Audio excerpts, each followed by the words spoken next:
पे अभी थाना उरई का निरीक्षण किया गया था और आज सुबह पुलिस लाइन का निरीक्षण किया गया था। ये वार्षिक निरीक्षण की श्रेणी में आता है। इसी के तहत में पूरे परिसर में घूम करके साफ़ सफाई की व्यवस्था देखी गई थी, जो कि निम्न कोटि की पाई गई है। मतलब साफ़ सफाई इतनी अच्छी नहीं है। वाहन और माल मुकदमादी काफ़ी बड़ी तादाद में पड़े हुए हैं। तो SHO और CO को बताया गया है कि उसको जो है कि क्लीन करवाएं थोड़ा सा और श्रमदान करके और इसको परिसर की साफ़ सफाई देखें।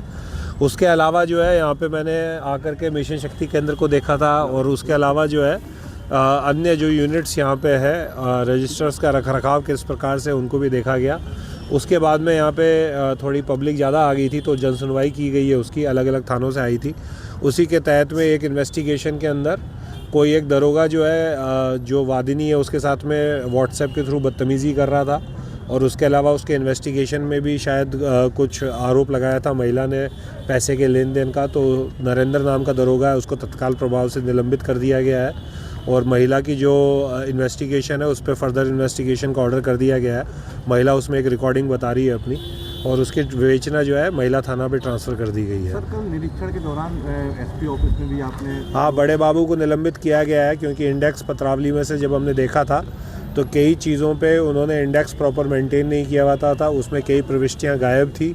उसके अलावा जब कई फाइल्स जो है 1991, 1992, 1997 की फाइल्स जो है उसमें शो हो रही थी उस इंडेक्स के अंदर, और जब उनसे फ़िज़िकली मांगा गया उन फाइलों को कि ये फ़ाइलें ला करके पुटअप करें तो उनके द्वारा बताया गया कि फ़ाइलें उनके पास में नहीं है। तो उनकी कस्टडी से जो है वो फाइलें नहीं थी तो उसी पे जो है उनको सस्पेंड करके इस पूरे प्रकरण में प्रारंभिक जांच ऑर्डर कर दी गई है। सर, जैसा देखा गया है कि ज़मीनी विवाद ज़्यादातर आए हैं कोतवाली। देखिए, बेसिकली इशू ये होता है कि हर एक थाने में एक पर्टिकुलर चीज़ बहुत ज़्यादा होती है। जैसे आप उरई थाने में, कल मैं आटा थाने में गया था तो वहाँ पे इतना विवाद नहीं है। उरई थाने में, जालौन थाने में और इन थानों में ज़मीनी विवाद बहुत है। तो हमारे को जो है अपने खुद के शिकायत प्रकोष्ठ में ये एनालिसिस करना पड़ेगा कि किस थाने में किस प्रकार के विवाद ज़्यादा हैं। अगर यहाँ पे सपोज़ करिए किसी जगह पे पारिवारिक विवाद ज़्यादा है, हस्बैंड वाइफ के विवाद ज़्यादा है, तो वहाँ पे उस थाने में बहुत अच्छा परिवार परामर्श केंद्र होना बहुत ज़रूरी है।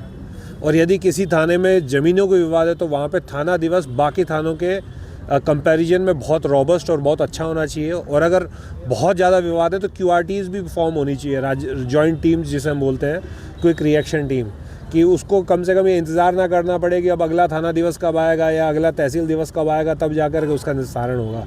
तुरंत QRTs राजस्व की बने और इसमें पुलिस की भी रहे, तुरंत मौके पे जाएं और जाकर के विदिन 24 आवर उसका निस्तारण करें।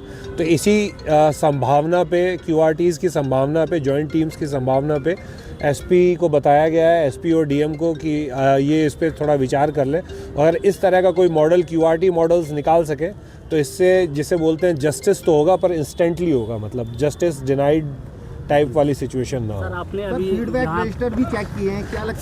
फीडबैक था यहाँ पे। मिशन शक्ति केंद्र की सही काम कर रहे हैं और यहाँ पे जो वादी आए थे उनसे भी मैं बार बार पूछ रहा था कि कितनी बार आए हैं, तो ज़्यादातर वादी जो पुराने वाले आए वो अन्य थानों के थे। यहाँ वाले में जो है नए वादी नई समस्या लेकर के आए थे और फीडबैक भी मैंने चेक किया था। फीडबैक में एक महिला थी, उसने काफ़ी अच्छा फीडबैक लिया हुआ था, उसको मेरी तरफ से रिवार्ड दिया गया है। सर, अभी आपने अंदर देखा कि साइबर के मामले ज़्यादातर आ रहे हैं। साइबर के मामले जो बताएं यहाँ पे इस थाने में 60 के करीब में पर मंथ आते हैं और ये ज़्यादातर, जब उससे पूछा गया तो सारे ज़्यादातर मामले जो होते हैं वो NCRP पोर्टल जो है हमारा, NCRP, उसी में ही दर्ज होते हैं। फिज़िकली यहाँ पे बहुत कम व्यक्ति आते हैं अपनी समस्या लेकर के, तो लियन और होल्ड करने में जो है हमारे को आसानी रहती है।